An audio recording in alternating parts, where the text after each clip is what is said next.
برهام باء وراء ألف ثم ها ميم مجل فيض تيجان جخن نينان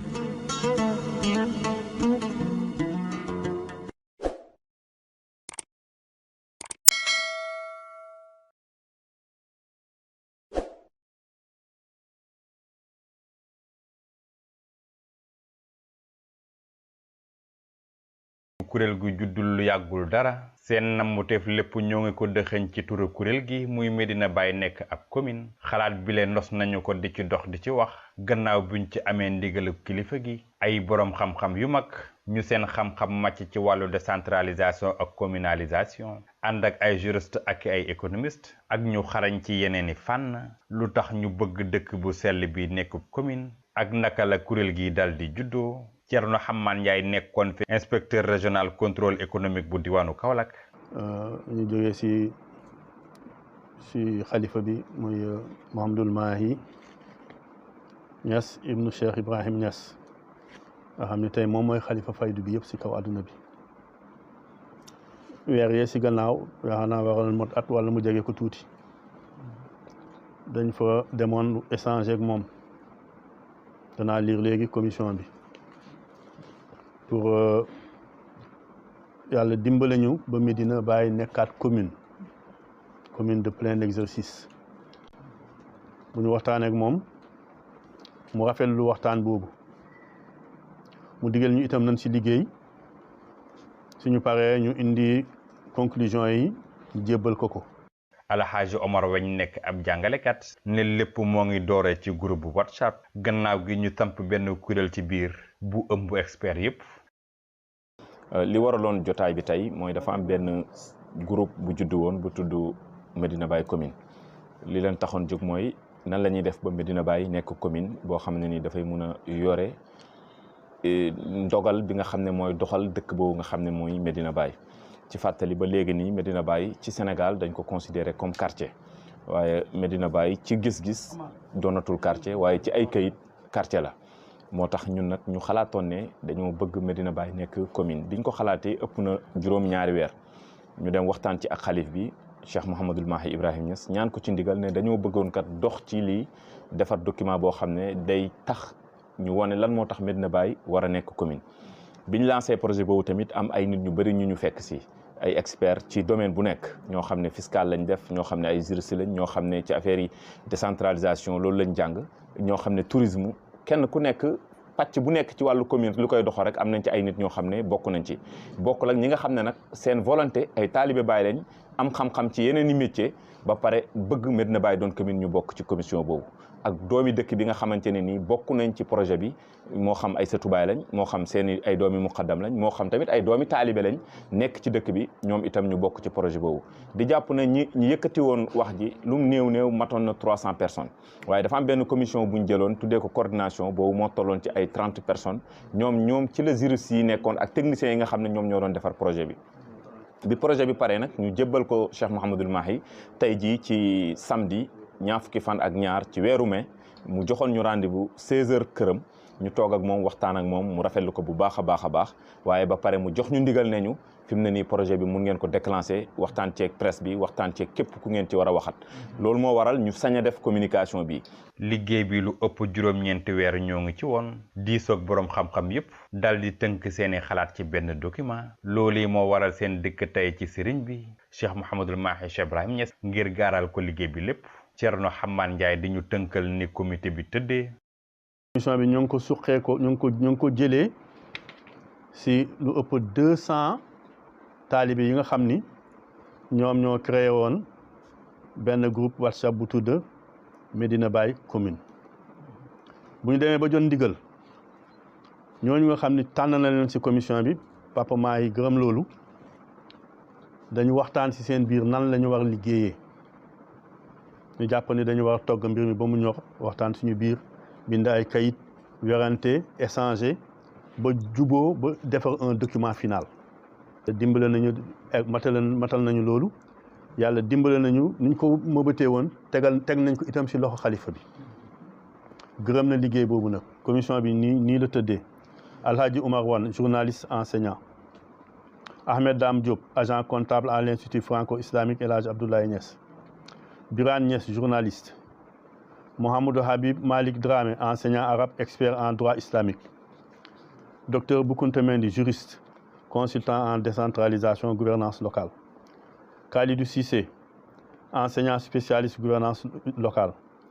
Thierno Amman Ndiaye, inspecteur régional du contrôle économique de Kaolack à la retraite. Moubarak Wad, économiste. Jim Thiam, fiscaliste. Seyda Awa Thiam, conseillère. Aminata Ndiaye, sociologue, gouvernance locale.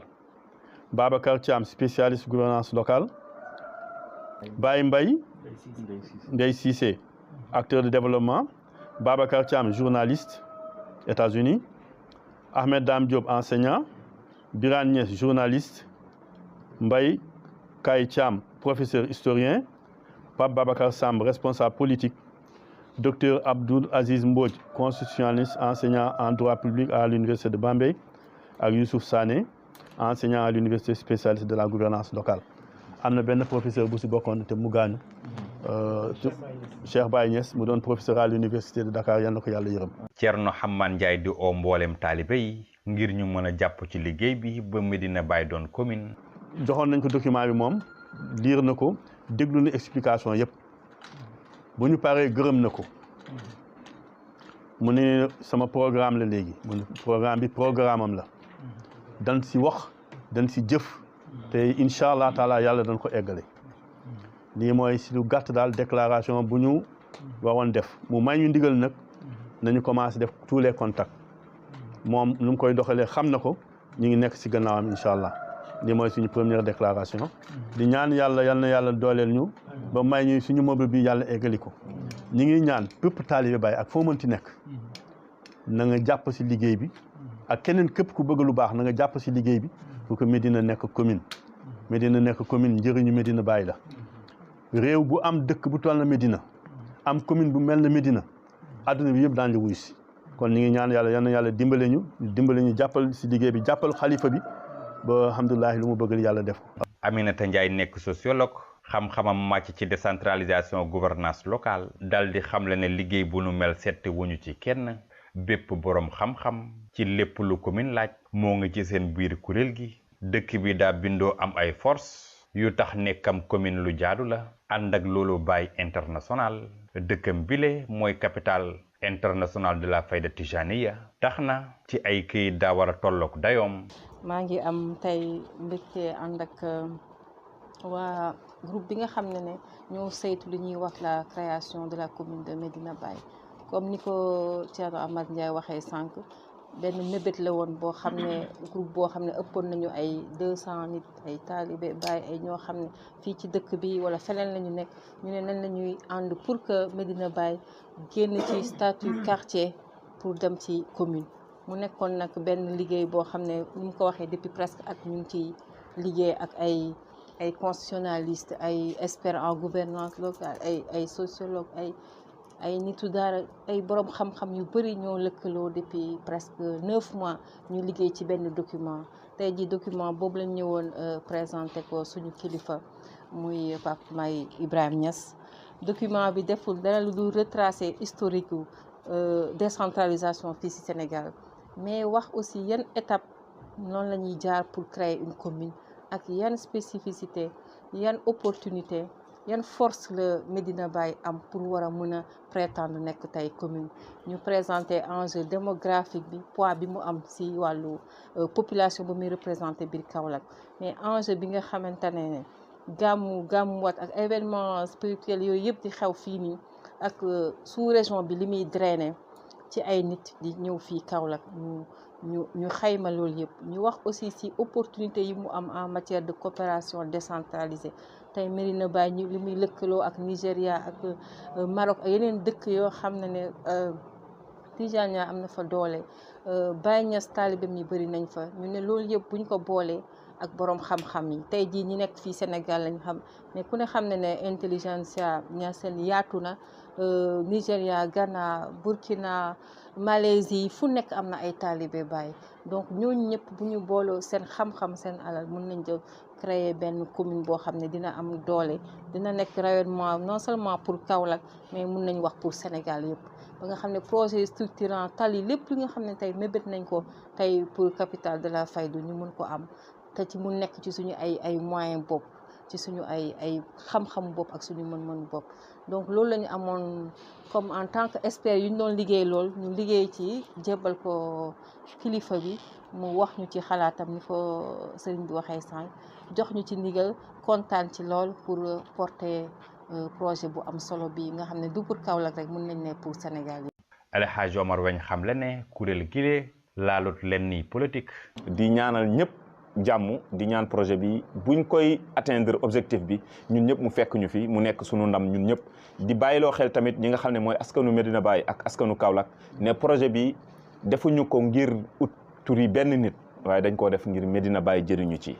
ñu bañ a rek bàyyi xel kii di jàpp ne mbir mi am na leneen lu ci rax dara raxu ci ñun liñ def nii ñun ñii ñëpp xëy na kenn ku nekk am na domaine boo nekkoon di ci yëngu waaye li ñu boole nii mooy objectif bu Medina Baye la kon nag ñu ngi oo nit ñi ci côté boobu ñu bañ a xool nit ñi ak seen dayo ak seen daraja waaye ñu xool lan lañ yëkkati loolu moo war a jara am daraja waaye du nit kiy wax wala nit ki ngeen di gis mu bokk ci loolu noonu ñu ngi leen di ñaanal jàmm di leen ñaanal ngeen dégguñu ci anam bi ñu waxee ak yéen. waaw groupe bi am na ci ay nit ñoo xam ne dañuy def politique waaye groupe bi politique taxut koo jóg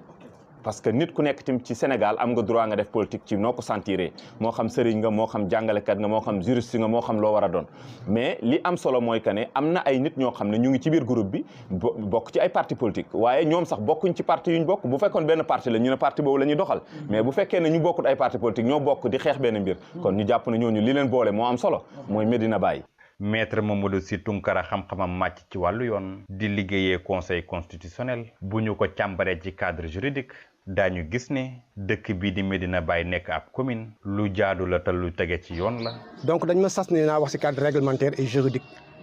de la création d'une commune état booy créer dañ lay wax ni da ngay créer une charge nouvelle te booy créer charge nouvelle il faut nga indi recette nouvelle maanaam lépp li ngay créer yi nga xam ne day diisi état bi il faut nga indi état jumtukaay yi nga xam ne moom dina ko yow yaa koy supporter moom di ko supporter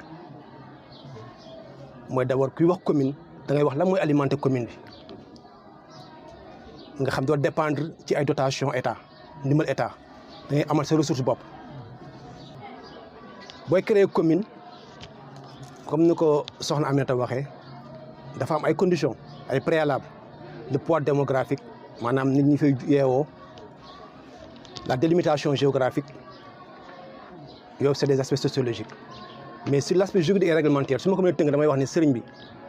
Medina Baye mu nekk commune njëriñ kese la. juriste bile bokk ci ñu jëmmal document bile daal di xam la ne dëkk bu sell bii di Medina Baye nekk ab commune yokkute la ci Sénégal waaye du wàññeent. amul benn lor njëriñ kese la lor bi kay mooy ñi bañ a nekk commune mais pour mu nekk commune njëriñ kese la parce que à l'image des autres cités religieuses tey ji Medina Baye rek mooy ci Sénégal dëkk diine bi nga xam ne wala sphère diine bi nga xam ne amul commune am Tivaouane am nañ seen commune Touba am nañ seen commune Madina Gounass am nañ seen commune Yoff am nañ seen commune Ndiassane am nañ seen commune ana Medina Baye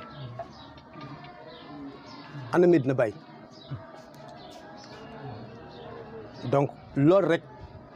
rek argument de taille boo nekk ni ñun dañoo war am suñu commune document bi nag comme ni ñu ko waxee tout a été dit lépp mi ngi ca. te lu mot a bàyyi xel muy ay firnde war ne bu ñu ko defoon commune dëkk bi dina yokku te Sénégal dina ci gis boppam Maître Mamadou Sy Tounkara. xam nañu yaa ñi gën a xam nañuy wax parce que maa ngi koy wax soxna Amité bu ñu jógee Dakar yi ma ne ko sëñ bi dafa am jamono bokk ñun suñu jamono raw ñu suñu jamono bu ñu ñëwee rek dañuy wax mooy jàng leen te xam ndax xam-xam mooy lépp xam-xam boobu nag moo ñu ubbi tey di moo ñu yóbbu tey ñu defar lii indi jëbbal la ko ngir lañ wane que ne amul lan lu ci loru lenn sur le cadre juridique et réglementaire amul lu ci safaanoog charte réew mi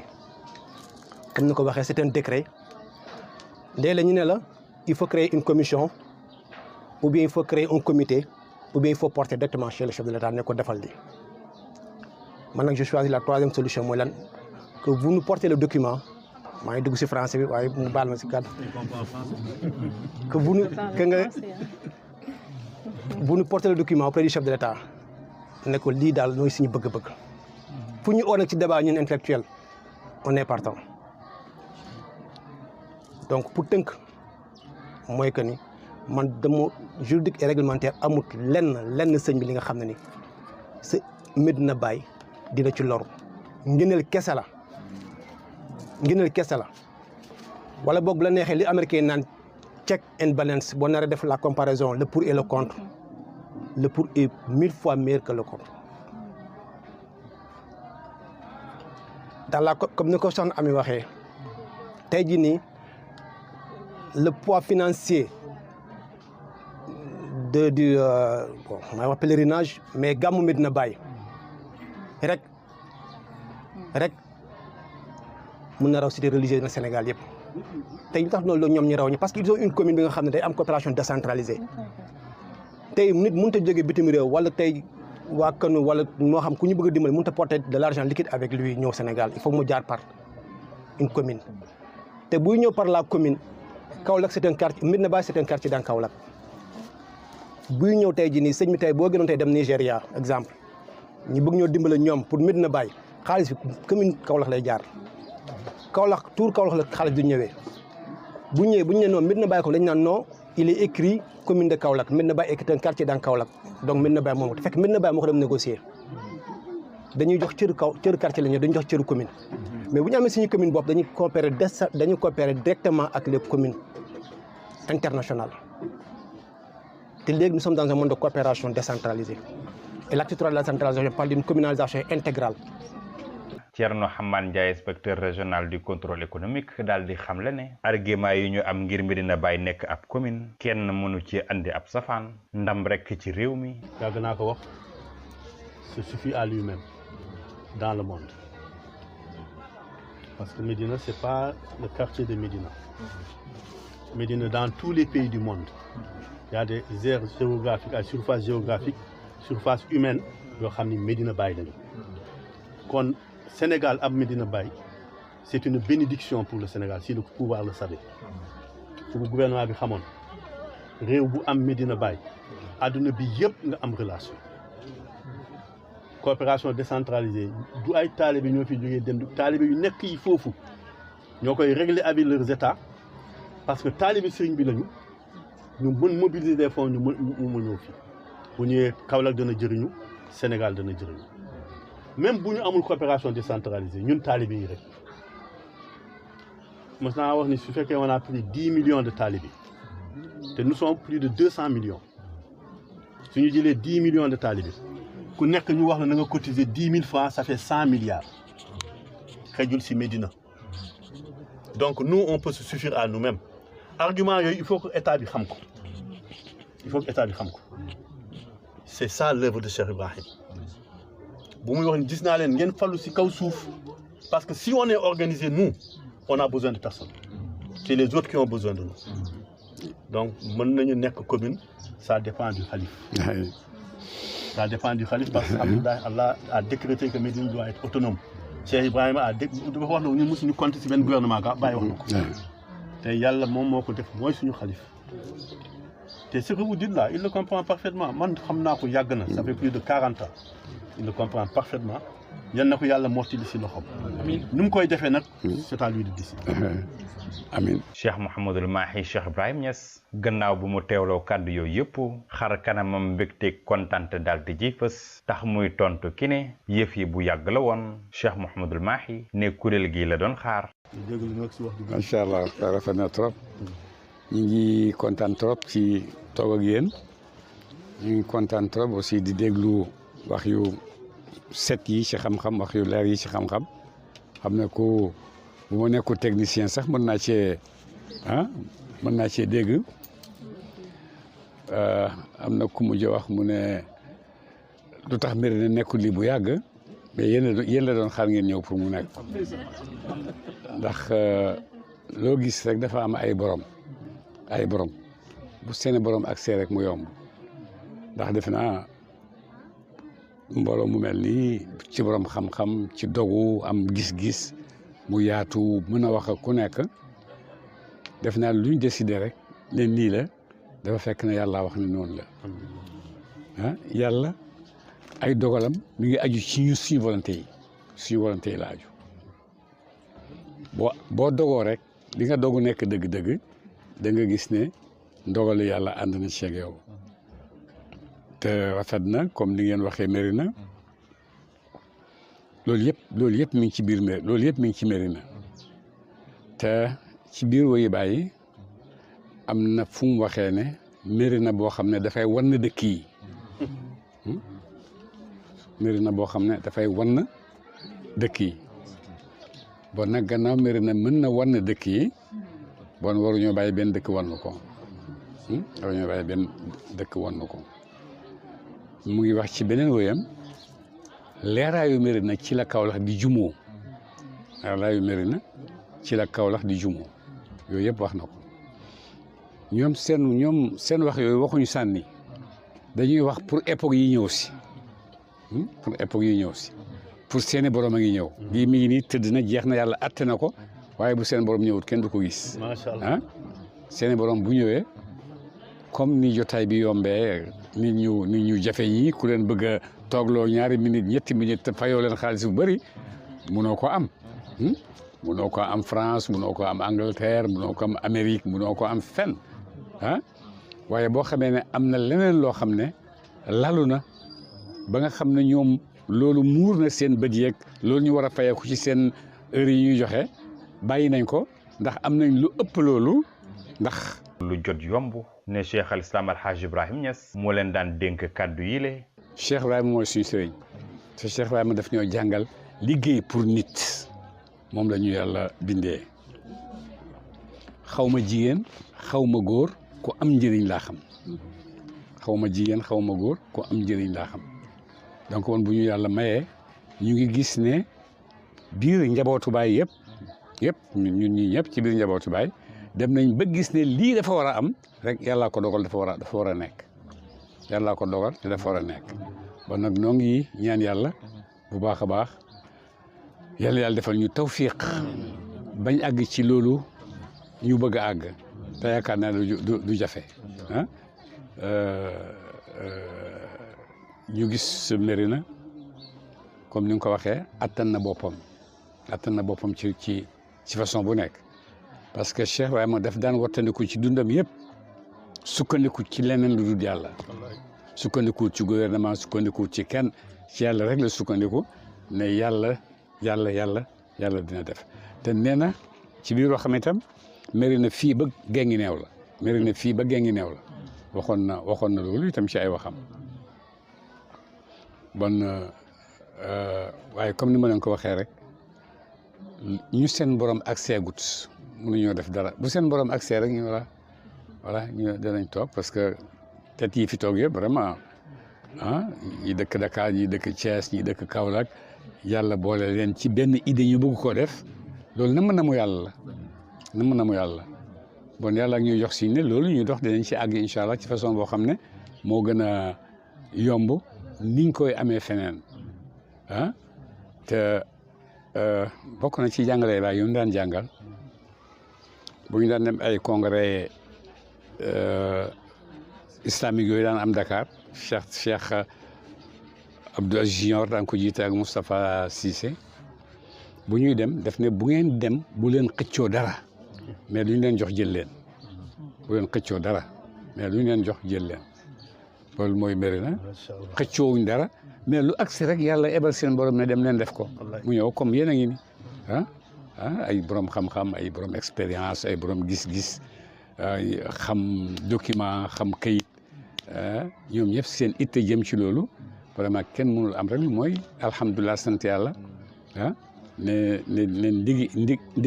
duñu siis lañ daan dig ci dëkkam li mu daan dig ci ay taalibeem ndax xatab soxna nettali na ma